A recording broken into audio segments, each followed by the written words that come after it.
মুসা আলাইহিস সালাতু ওয়াস সালাম নবী ছিলেন, জানেন না কে কে? সকলেই জানেন নাকি? নবী ছিলেন, জাননেওয়ালা ছিলেন নাকি মূর্খ ছিলেন? বলেন না, কি ছিলেন? জাননেওয়ালা ছিলেন না? কে জানিয়েছেন তাকে? ইলম দিয়েছেন কে? আল্লাহ নিজে। ইলম দেওয়ার পর তাকে প্রশ্ন করা হলো, বনী ইসরাইলের এক মজলিসে তিনি ভাষণ দিচ্ছেন, ইলম শিখাচ্ছেন। এক বনী ইসরাইলের উম্মত জিজ্ঞাসা করলো, হে মুসা, তোমার থেকে বড় জ্ঞানী কি এই জামানায় আর কেউ আছে? তো এটা তো জানা কথাই, জামানার মধ্যে সব থেকে জ্ঞানী ব্যক্তি তো ওই জামানার নবী হবে। তো মুসা আলাইহিস সালাতু ওয়াস সালাম উত্তর দিলেন যে এই জামানায় আমার থেকে আর কোনো বড় জ্ঞানী নাই, এই জামানার সব থেকে বড় জ্ঞানী আমি। আমাকে আল্লাহ পাক এই জ্ঞান দান করেছে। কথা কিন্তু সঠিক আছে, কথা কি আছে? সঠিক আছে, কিন্তু কথা সঠিক হলেই বলা যায় না। সব সঠিক কথা সব জায়গায় বলা যায় না, সব সঠিক কথা সবাই বলতে পারে না। কিছু সঠিক কথা আছে যেটা নির্দিষ্ট করে ব্যক্তি বলতে পারে, কিছু সঠিক কথা আছে নির্দিষ্ট জায়গায় বলা যায়, সব জায়গায় বলা যায় না। কথা কিন্তু সঠিক, মুসাই কিন্তু ওই জামানার সব থেকে বড় জাননেওয়ালা, কিন্তু ওই কথাটা মুসার দ্বারা বলা শোভা পায় না। এই কথাটা মুসা বলতে পারে না, বলা আদবের খেলাফ, বলা মিথ্যা না, বলা সত্য, কিন্তু আদবের খেলাফ। আল্লাহর কাছে এটা ভালো লাগলো না যে আমার পয়গম্বর হয়ে এমন কথা বলতে পারলো।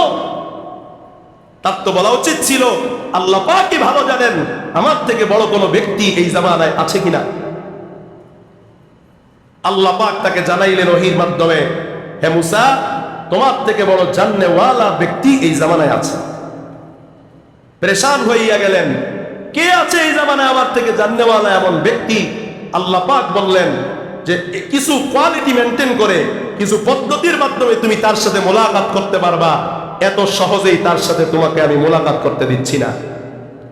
আল্লাহ পাক আদেশ করলেন, কোরআনের কথা আদেশ করলেন, একটি থলের মধ্যে, একটি ব্যাগের মধ্যে তুমি মাছ নিবা।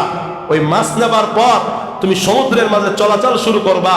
তোমার মৃত মাছটা, তোমার মরা মাছটা, রান্না করা মাছটা জীবিত হয়ে সমুদ্রের যেখান থেকে এসে ছুটা শুরু করবে, সেখানেই তুমি ওই ব্যক্তিকে পেয়ে যাবা যেই ব্যক্তি তোমার থেকে বড় জাননেওয়ালা। মুসা আলাইহিস সালাম তার খাদেম ইউশা ইবনে নুন আলাইহিস সালামকে নিয়ে রওনা। চলতে চলতে চলতে চলতে হঠাৎ করে ঘুম চলে এসেছে।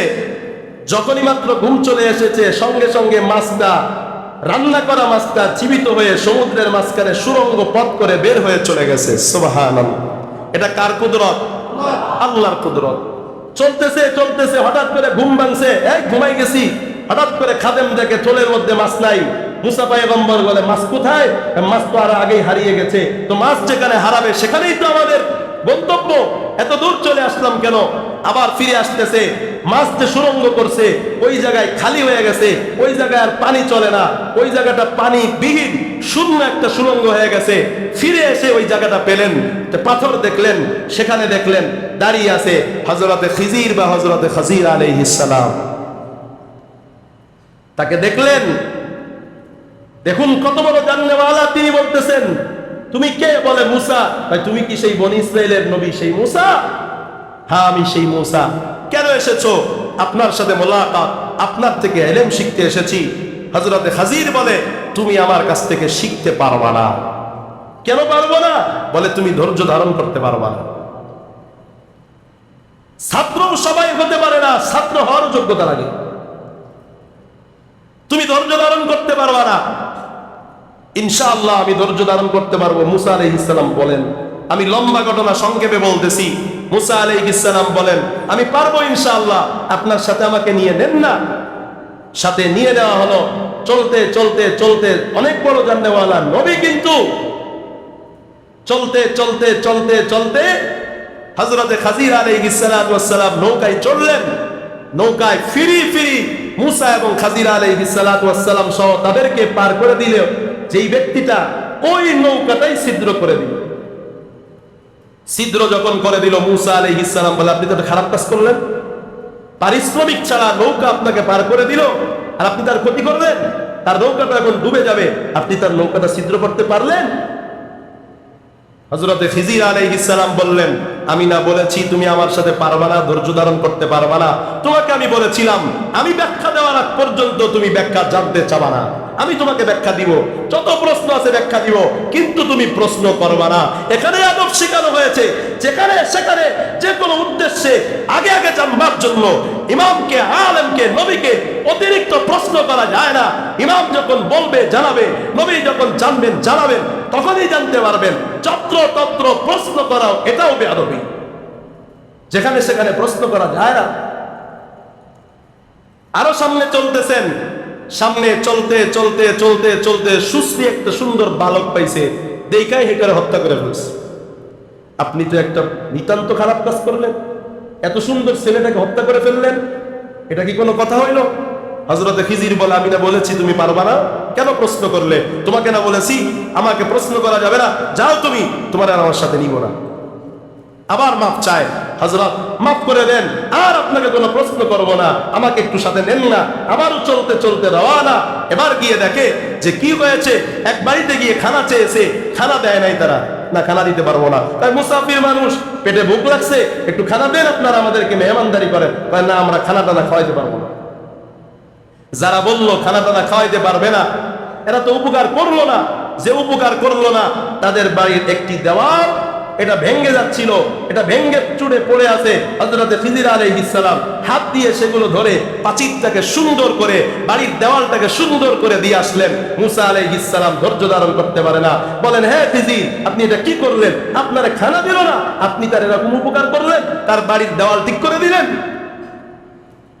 হযরতে খিজির আলাইহিস সালাম বললেন, আর নয়, তোমাকে আর সুযোগ দেওয়া যাবে না। তোমাকে বলেছি প্রশ্ন করবা না, তারপরেও তুমি প্রশ্ন করেছো।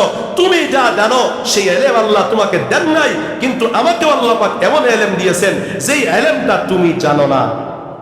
এখন এই কথা আপনারাও বলবেন নাকি? এই কথা আপনারাও বলবেন নাকি যে হুজুর আমারে যে জ্ঞান আল্লাহ দিয়েছে আপনারা দেন নাই? এই কথা বলবেন নাকি? আপনারা তো আল্লাহ জ্ঞানই দেন নাই। জ্ঞান পেতে হলে সনদ লাগবে। আপনি আপনার উস্তাদ থেকে নবীর উস্তাদ পর্যন্ত বলতে পারবেন না। আপনি যা জানেন সব বৃথা। নিজে আমল করতে পারবেন, অন্যকে চালাতে পারবেন না। অজুর পানির মতো, অজু করার পর যেই পানিটা পড়ে এই পানিটা পবিত্র। এই পানিটা কি? পবিত্র, কিন্তু পবিত্র কারি নয়। যেই পানিটা মোটর থেকে তুলছেন নিজেও পাক, আপনি গোসল করলে আপনাকে পবিত্র করে দিবে, আপনি ওযু করলে আপনাকে পবিত্র করে দিবে। কিন্তু যেই পানিটা আপনি ওযু করার পর পড়েছে ওই পানিটা কোথাও লাগলে নাপাক হবে না, কিন্তু ওই পানি দিয়ে কেউ ওযু গোসল করলে ওযু গোসল হবে না। তার মানে তার ভিতরে একটা যোগ্যতা আছে, সে নিজে পবিত্র কিন্তু আরেকজনকে পবিত্র করতে পারে না। আপনি যে ইলম শিখেছেন সেই ইলমটা আপনি নিজে জানেন, ঠিক আছে, আপনি উপকার নিতে পারবেন, আরেকজনকে শিখাতে হলে সনদ লাগবে। আরেকজনের ব্যাপারে ফতোয়া দিতে গেলে সনদ লাগবে। মুহতারাম হাজিরিন, এবার আস্তে আস্তে করে হযরত খিজির আলাইহিস সালাতু ওয়াস সালাম তিনটা কাজেরই ব্যাখ্যা দিলেন। এই ব্যাখ্যা কি কি?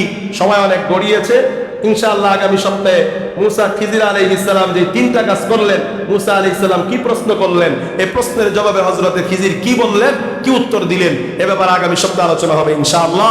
যারা সুন্নাত পড়েনি তারা সুন্নাত পড়ে নেই।